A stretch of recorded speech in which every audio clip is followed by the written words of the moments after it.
Right, in this video we are going to look at question 6 of the November 2015 question paper. Let's start with 6.1. It says the graphs of fx, which is minus 2x plus x squared plus 18, and then gx, which is ax squared plus bx plus c, are sketched below here. Points P and Q are the x-intercepts of f. Those 2 points is the x-intercepts. And then also Q, the same point, Q and R then is the x-intercepts of G. So the Q is a shared x-intercept. PQ, the intercepts of this graph. QS, the intercepts of that graph. And then S is the turning point of G. T is the y-intercept of both F and G. Okay, so that point shared between the two graphs, T, and that point Q shared between the two graphs, and then S is the turning point. Okay, right. It says 6.1.1, write down the coordinates of T. Right, now T is the y-intercept, and since I know of parabolas, a parabola in the form y is ax minus p squared plus q. This is the form of the parabola that I prefer to work with, where the p moves the graph left and right, and the q moves the graph up and down. Now, if I look at this, I can see that the a value is -2, and the q value is 18, and then the p value is 0. Can you see that? So if I have y is minus 2x squared plus 18 like that, the p-value is an absolute 0. So this graph has not been moved left and right, it's just been moved 18 units up and reflected in the x-axis with the negative there.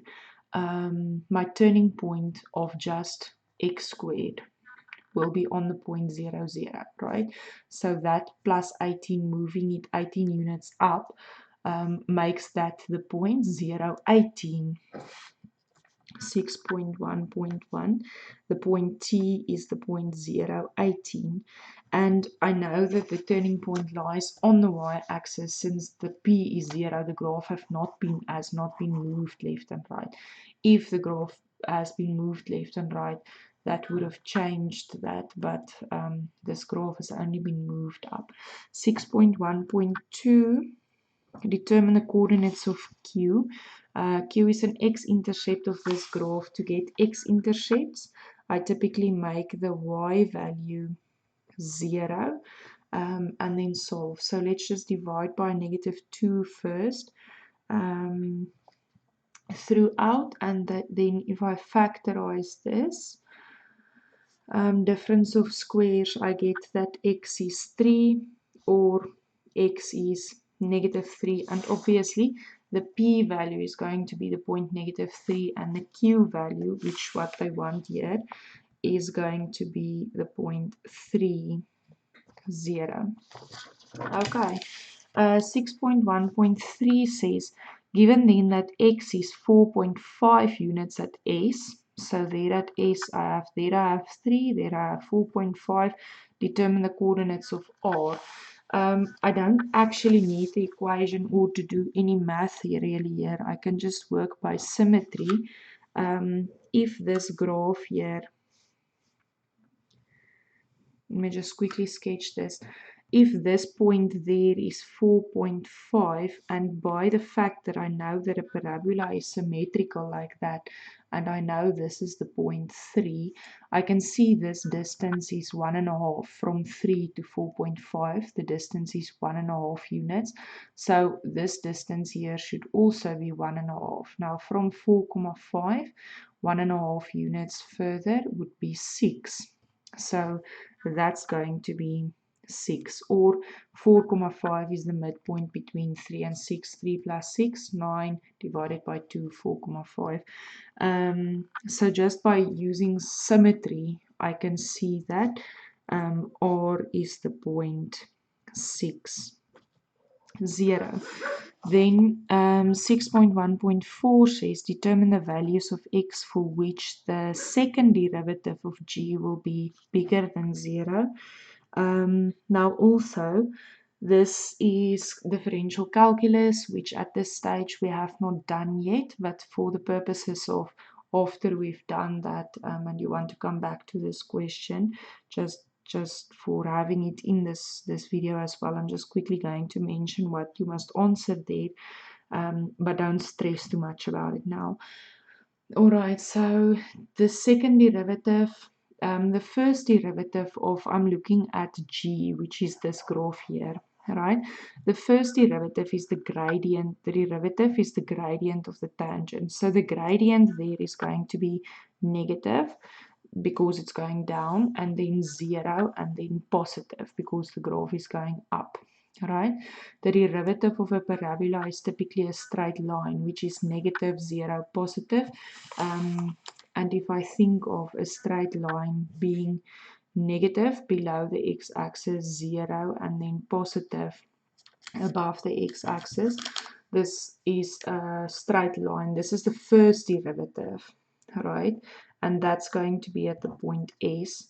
So before S, this graph is going to have a negative derivative below, and after S, it's going to be above. Right, so this is the first derivative graph is going to look like that. The second derivative is the gradient of this, which is just the gradient of a straight line, which is a constant. And since I can see, if I look at this line, this gradient is going to be positive because it's a forward line. It's not lying like that, it's lying like this. This gradient is positive all the time. They want to know where the second derivative gradient is positive. The first derivative is a straight line. The second derivative is going to have either a positive or a negative gradient all the time. So I can see this is going to have a positive gradient all the time, the second derivative. So for which values of x? Well, anything. Okay. 6.2, little bit of a problem solving question, but really fun. Let's look at this question. It says the function defined as y is equal to a over x plus b plus q has the following properties. The domain is x is an element of R, x not equal to 2. Right? Now, I know of, this is hyperbola, of hyperbolas that the domain is anything except for the value of the asymptote. So since they say the domain is x can be anything but not negative 2, then I know at negative 2 I should have an asymptote. Alright? X can be anything but not negative 2. So at negative 2, I have an asymptote. That's why the x can't be that. Right, I know this is hyperbola equation, right? Then they say y is equal to x plus 6 is an axis of symmetry. This is a straight line with gradient 1, so 45 degrees forward, plus 6 moved it up. So it's going to be a straight line that lies roughly there. Let me just quickly do that. That lies quickly there, and this is an axis of symmetry. Now, hyperbole, any hyperbole is typically symmetrical there on that 45-degree line and there on that 45-degree line. The two 45-degree lines that goes through the two asymptotes. Right, so this is just one of them, meaning that this other asymptote should obviously go there. Right? If this is a line of symmetry, the two lines of symmetry of hyperbole goes through the asymptote. Since this is given, that's a line of symmetry. That's going to place my asymptote there. Right? And since I have that this point lies on this line, y is equal to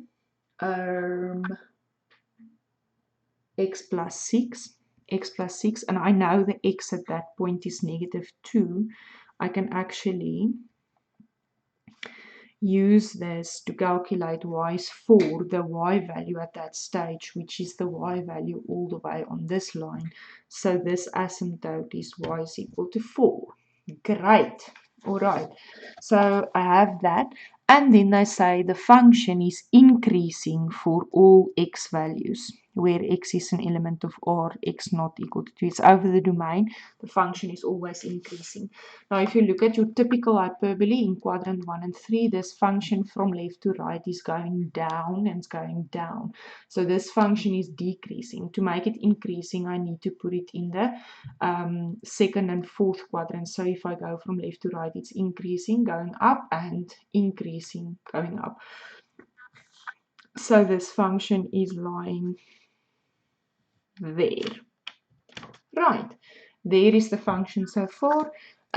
With the information that I have, draw a neat sketch graph of this function. Your sketch must include the asymptotes, if any, but they don't need the x and y intercepts. They want a sketch and it must include the asymptotes. Right, so there's my sketch. I have my two asymptotes and sketched in the correct quadrants. I don't know those x and y intercepts, but they did not ask that. So I'm in the clear, and that's question 6.2. Cool question. All right, I'll see you in the next video.